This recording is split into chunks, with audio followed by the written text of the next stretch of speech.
Here's my question. When last we spoke several years ago, you were stuck on this issue. You're still stuck on it. How come?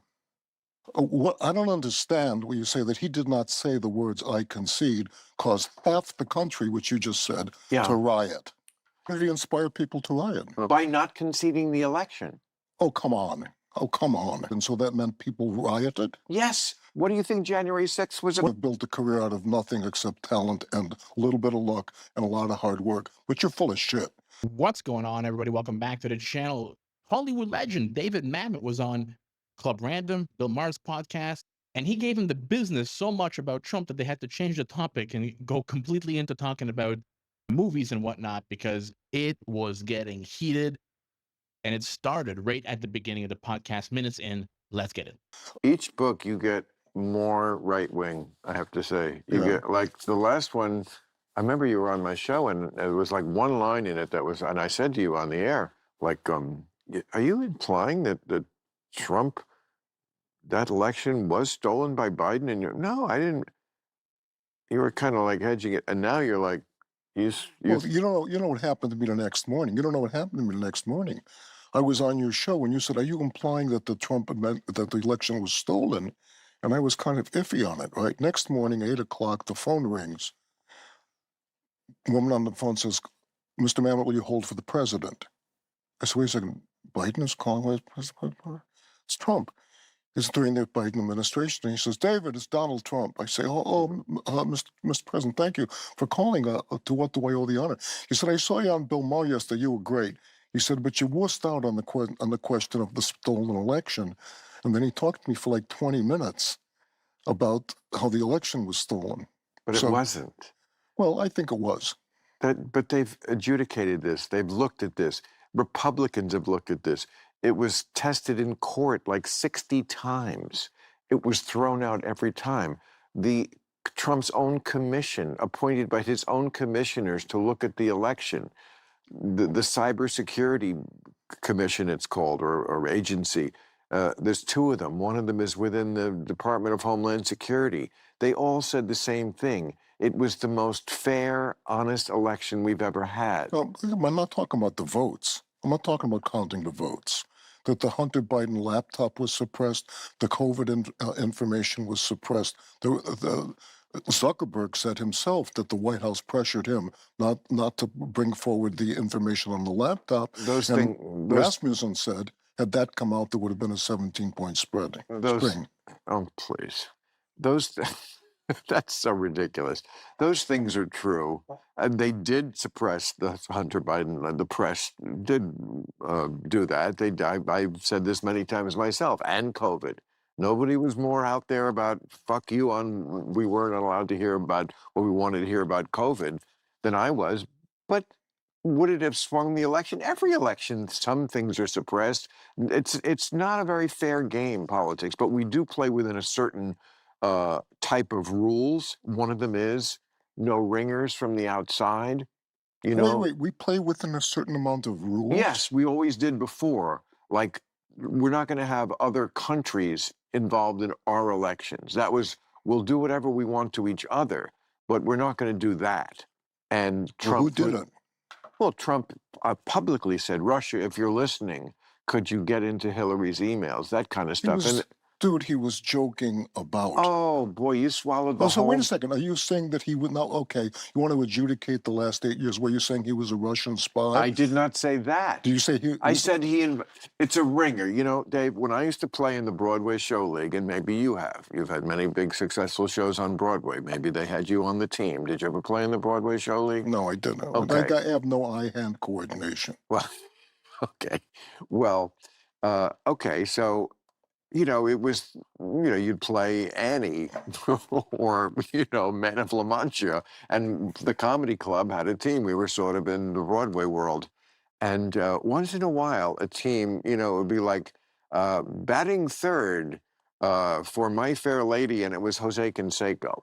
It was like some bartender's friend who, would hit the ball a million. That's a ringer. That's called a ringer. Yeah. You're not really supposed to be in that game. And Trump invited that in a way nobody else ever did in American politics. I'm not saying he's a Russian spy. I don't think that. I even think he really wants to make America great. I do. I don't agree with how he's doing it. And he certainly feathers his own nest in a way no president has ever even come close to doing. What he's selling, the Bitcoin, have dinners with the open bribery that goes on. Okay, people don't seem to care about that. But he certainly invited another country to do things, and they took advantage of it, of course. How? Would it have made a difference? I don't know. How did they take advantage of it? Well, Trump's campaign manager was sharing polling data with a GRU agent.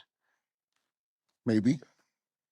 Well, okay, that's something that, I mean, even First I've Nixon heard. didn't do that. Wait, that's the first that I've heard. A, and B, if it's true, and I'm not saying that it is, how did that influence the election?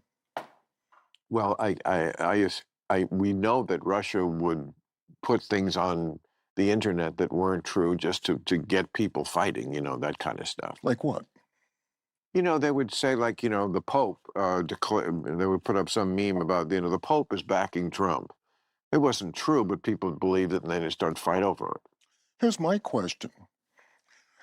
When last we spoke several years ago, you were stuck on this issue. You're still stuck on it. How come? Because it's not been resolved. So wait, what is it that hasn't been resolved? Guys, if you're not familiar with David Mamet, which I wasn't either. I'm a big movie guy. I'm just not a big actor and producer guy. I don't really follow the news on them. I don't really know their names. I'm bad with names anyway. But he's the writer for great movies like Hannibal, Glengarry Glen Ross, Hoffa, The Untouchables. I looked it up while I was listening to him talk because I like this point of view. But the man's been involved in writing and producing and directing some of the great movies of the last 30 years-ish. Get back to it, but before that, if you don't mind just smashing that thumbs up button for your boy, that really goes a long way into helping me out. Also, if you're not yet subscribed and it's not your first time here, maybe this could be the video that I earn your subscription. Let's get back to Bill Maher. I'll give you my thoughts at the end of the video. The asymmetry of American elections, the fact that if one party, the Republican Party, wins the election, the other party goes, okay, you win some, you lose some, and they go home. So Hillary Clinton went not- home. Kamala Harris went home. Yeah. You can't imagine Trump ever going home. If he had lost that, excuse me. Now what you're doing is injecting metaphysics into what might be a matter of. So is the question is not what he did. The question is not even what he might do. What you've just said is one can't imagine what he would do. But on the other hand, no, I don't have to imagine what he did in 2020, which was never concede the election. I'm not even. Dude, he didn't have to concede the election. He lost. If somebody is beaten in a prize fight and the other guy gets the belt, the person who's beaten does not have to concede. It's not necessary. He's lost. Well, it is necessary. The analogy falls down because that if a prize fighter loses, it doesn't inspire people to riot. How did he inspire people to riot? By not conceding the election. Oh, come on. Oh, come on. What? Come on. So wait a second. He didn't say the words "I concede," and so that meant people rioted? Yes. What do you think January 6th was What about? do you think January 6th was? It was about people who did not hear their leaders say, as every other leader in this country has said after an election, okay, I lost. We welcome the new guy. We had disagreements, but now we're all Americans. When Obama took over, George Bush stood next to him and he said, we want you to succeed because when you succeed, Trump didn't do any of that. Okay. So what? Well, so what? It inspires half the country to not accept the basic democratic principle that we have elections, and when you lose, you go away, and then you become the loyal opposition. Look, they don't see themselves as the loyal. You like me have built a career out of nothing except talent and a little bit of luck and a lot of hard work, but you're full of shit. What I don't understand when you say that he did not say the words "I concede" caused half the country, which you just said, to riot. No, I didn't say half the country rioted. A lot of people rioted, and it was less than half the country because he got less than half the votes and still won. That's okay. That's our system. But a good deal of the country, approaching half, the people who are MAGA, the people who love him, at least a third of the country, will now in the future never accept any electoral results. And a democracy can't continue in that way. You have to have this situation we've always had where the one football coach walks across the field and shakes the hand with the coach who just beat him in the game. As Okay, what tough do you as it think is. we'd be today if Kamala Harris had won? What's that? What do you think we would be today if Kamala Harris had won?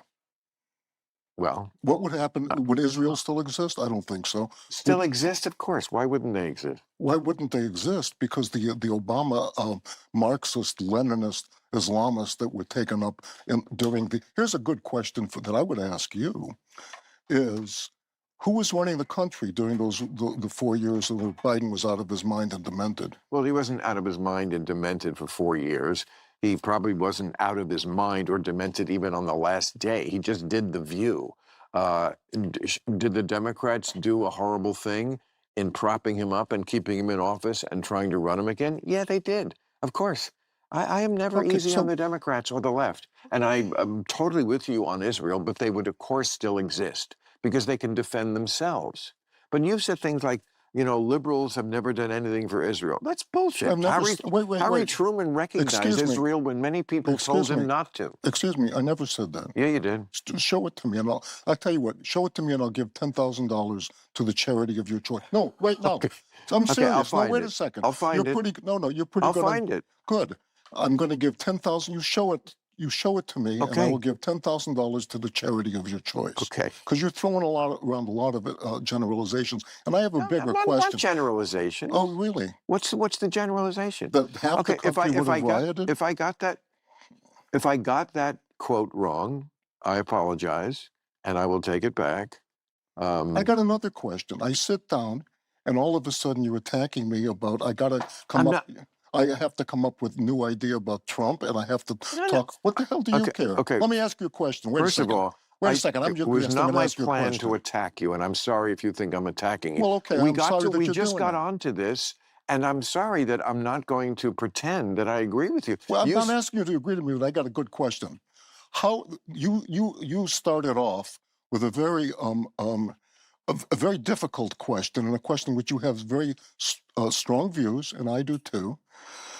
How would you like this part of the conversation to end so that we can move on to something else? What would end it to your satisfaction? well, we're at the 20-minute mark, so we could just end it because Okay. What would end it to your satisfaction? when you want it to end. I don't want to piss you off. I'm No. your biggest fan. you- I don't. The fact that we don't agree on something so fundamental is still completely okay with me. I don't get it the way you don't get me. You just said I'm completely full of shit, and of course, people who disagree to this level, they think that of the other person. And what we have to do is, of course, learn to live harmoniously with people we just don't agree with that much. So we can just get past this. You're right. We should, and I'm happy to. And there's a million things in here and in the movie that I think are great, and I would love to talk about. Go so ahead. if you, okay. For the Democrats or the left to always say that it was the most secure, safest, most reliable election in history, even if you don't believe that it was stolen, even if who's going to believe that? There was so much going on. Just start with the mail-in ballots that were flooding in unchecked thanks to the Democrats that changed the rules because of COVID. Like days before the election, states like Pennsylvania and Michigan just relaxed every law they had around this. They relaxed their verification. They relaxed their deadlines. This opened the door to fraud. We had double voting. Dead people were voting. Ballots went mysteriously missing in the middle of the night, especially in swing states, which definitely raises some flags. You look at Georgia, there's video evidence showing that poll workers pulling out ballots from suitcases that were underneath the tables after the observers had left. How was that even allowed? And then we had the Dominion voting machine with all the glitches that if the people pressed Trump, it went to Biden. If you talked about this online election fraud, you were banned off of Twitter, you were banned off of Facebook. The hundreds of thousands of votes in Pennsylvania, Wisconsin, and Michigan that just all of a sudden, poof, every mail-in ballot went for Biden at like 3 a.m. At one point, there was a big surge. Like literally everything that was counted after that time went to Biden in those states. All those changes, too, that they suddenly pushed for the Democrats, they're all done through executive orders or courts. They weren't done through legislature. Again, this was like in Pennsylvania and Georgia. There's a lot of conservatives that said that this broke laws because fraud was able to creep in very easily. This whole system wasn't vetted. Mark Zuckerberg also was allowed to funnel hundreds of thousands of dollars into the election. David Mamet said suppressing information, the Biden laptop. Bill Maher saying that wouldn't have changed anybody's opinion. Absolutely wrong. Millions of people would have changed their mind if they knew that was true. Millions. The game was rigged from the start. We haven't figured out those 250,000 ballots in Georgia with no chain of custody records whatsoever. The corruption evidence from the Ukraine, the Biden laptop, censoring on Twitter, censoring on Facebook, all this stuff would have definitely hurt Biden. You see CNN, MSNBC, they're trashing Trump 24/7, shaping a narrative to prop up Biden. After the election, Trump's lawsuits get shot down by the GOP judges, which conservatives say shows that the system ignored real fraud. Over 70% of Republicans to this day still believe Biden's win was illegitimate. 139 House GOP members even voted to challenge it. And you're telling me that this, without a doubt, was the least corrupt, safest, most well-done election in history? Absolutely bogus. Hope you enjoyed the video. If you did, smash that thumbs up button for your boy. Consider subscribing to the channel. Help it grow. We'll catch you in the next one. Peace out, everybody.